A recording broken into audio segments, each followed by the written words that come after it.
नाश्ते का काम कर रहे थे पहले आप? बिल्कुल नहीं चला। इधर हमने देखा वो कहते दाल दे दे, दाल दाल की बात करते रहते थे कि दाल के दे दें। असल में इधर रहते हैं मजदूर लोग, उनके पास इतने पैसे नहीं होते कि वो मतलब डेली कैश दें। चले आप इस चीज़ को छोड़े मेरी बहन, पीछे जो हुआ उसको भूल जाएं आप, ठीक है। अब ਤੁਸੀਂ ਮੈਨੂੰ ਦੱਸੋ ਯਾਰ, ਮੈਂ ਤੁਹਾਡੇ ਨਾਲ ਪੰਜਾਬੀ ਵਿੱਚ ਬੋਲਦਾ, ਪੰਜਾਬੀ ਜ਼ਰਾ ਮੈਂ ਥੋੜਾ ਈਜ਼ੀ ਰਹਿਣਾ। ਤੁਸੀਂ ਮੈਨੂੰ ਇਹ ਦੱਸੋ ਕਿ ਹੁਣ ਕੰਮ ਕਿਹੜਾ ਕਰਨਾ ਚਾਹ ਰਹੇ ਆ ਤੁਸੀਂ? ਕੋਈ ਕੰਮ ਦੱਸੋਗੇ ਤੇ ਅਸੀਂ ਕੋਈ ਤੁਹਾਡੇ ਵਾਸਤੇ ਕੋਈ ਸਾਨੀ ਪੈਦਾ ਕਰਾਂਗੇ। ਭਾਜੀ ਮੈਂ ਕਹਿੰਦਾ ਵਾ ਕਿ ਮੈਨੂੰ ਮੰਡੀ ਫਰੂਟ ਦਾ ਕੰਮ ਜਿਹੜੀਆਂ ਕਹਿੰਦਾ ਉਹ ਕਰਾ ਦਿਓ। ਅੱਛਾ, ਜੇ ਉਹ ਨਹੀਂ ਤੇ ਫਿਰ ਮਤਲਬ ਸਮੋਸੇ ਪਕੌੜੇ ਹੋ ਗਏ, ਚਸਕਾ ਪੁਆਇੰਟ ਨਾ ਚੱਲਦਾ ਰਹਿੰਦਾ ਵਾ, ਲੋਕ ਬਹੁਤ ਚਸਕਾ ਪੁਆਇੰਟ ਨੂੰ ਪਸੰਦ ਕਰਦੇ ਤੇ ਬਿਲਕੁਲ ਇਹ ਨਾ ਮੇਰੀ ਕੋਸ਼ਿਸ਼ ਆ ਕਿ ਮੈਂ ਇਹ ਕੰਮ ਕਰਾਂ। ਅੱਲਾ ਦੀ ਜ਼ਾਤ ਵਿੱਚ ਇਨਸ਼ਾਅੱਲਾ ਰਿਜ਼ਕ ਦੇਗੀ। ਤੁਸੀਂ ਨਾ ਹੰਜ਼ਲਾ ਭਾਈ ਮੇਰੀ ਗੱਲ ਸੁਣੋ, ਤੁਸੀਂ ਫੈਸਲਾ ਕਰ ਲਓ, ਨੰਬਰ ਮੈਂ ਤੁਹਾਨੂੰ ਦੇ ਦਿੰਦਾ। ਠੀਕ ਹੈ, ਤੁਸੀਂ ਫਰੂਟ ਦਾ ਕੰਮ ਕਹੋਗੇ ਅਸੀਂ ਤੁਹਾਨੂੰ ਫਰੂਟ ਦਾ ਕਰਵਾ ਦਾਂਗੇ। ਠੀਕ ਹੈ, ਤੁਸੀਂ ਪਕੌੜੇ ਸਮੋਸਿਆਂ ਦਾ ਚਸਕਾ ਪੁਆਇੰਟ ਦਾ ਕਹੋਗੇ ਅਸੀਂ ਉਹ ਕਰਵਾ ਦਾਂਗੇ, ਜਿਹਦੇ 'ਚ ਤੁਹਾਨੂੰ ਰਿਜ਼ਕ ਵੀ ਲੱਭੇ, ਜਿਹਦੇ 'ਚ ਤੁਹਾਨੂੰ ਤਰੀਕਾਕਾਰ ਵੀ ਆਂਦਾ ਹੋਵੇ, ਜਿਹਦੇ 'ਚ ਤੁਹਾਨੂੰ ਕੱਲ ਨੂੰ ਫਾਇਦਾ ਵੀ ਹੋਵੇ। ਉਹ ਤੁਸੀਂ ਕੰਮ ਦੱਸ ਦੇਣਾ, ਅਸੀਂ ਇਹਨੂੰ ਛੱਲਾ ਕਰਵਾ ਦਾਂਗੇ, ਠੀਕ ਆ। ਅਸੀਂ ਤੁਹਾਨੂੰ ਇਸ ਕਾਬਲ ਕਰ ਦਾਂਗੇ, ਤੁਹਾਡੇ ਬੱਚੇ ਵੀ ਪੜ੍ਹਨਗੇ, ਠੀਕ ਆ।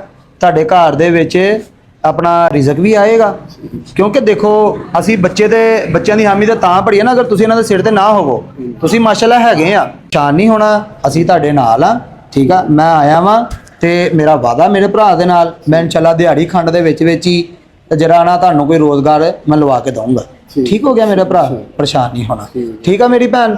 आपने भी परेशान नहीं होना, नमाज पढ़नी है। और एक चीज़ मैं आपको और बताता चलो मेरी बहन, माइंड नहीं करना आपने, ठीक है। घर जो होता है ना, घर को बनाना और संवारना औरत के बस में होता है, ठीक है। माना कि आपके हालात थोड़े मुश्किल है, लेकिन मेरी बहन ना सफाई जो होती है ना वो निसफ ईमान होता है। आपके घर में ये देखो ना कितना ये सारा सामान ऐसे ही पड़ा हुआ है, आपके बर्तन ऐसे ही बिखरे हुए हैं, आपके जो भी है ये सारी चीज़ें ऐसे ही बिखरी हुई हैं, ठीक है। ये बई ਐਸ ਮੈਸੇਜ ਉਹ ਲੋਕਾਂ ਨੂੰ ਵੀ ਆ, ਸਾਰਿਆਂ ਨੂੰ, ਮੇਰੀਆਂ ਭੈਣਾਂ ਨੂੰ, ਮੇਰੇ ਭਰਾਵਾਂ ਨੂੰ, ਕਿ ਆਪਣੇ ਘਰ ਦੇ ਵਿੱਚ ਨਾ ਥੋੜੀ ਜਿਹੀ ਸਫਾਈ ਰੱਖਿਆ ਕਰੋ, ਕਿਉਂਕਿ ਜਦੋਂ ਘਰ ਦੇ ਵਿੱਚ ਸਫਾਈ ਹੁੰਦੀ ਆ ਨਾ, ਸਫਾਈ ਨੂੰ ਮੇਰਾ ਅੱਲਾਹ ਪਾਕ ਪਸੰਦ ਕਰਦਾ ਹੈ, ठीक है।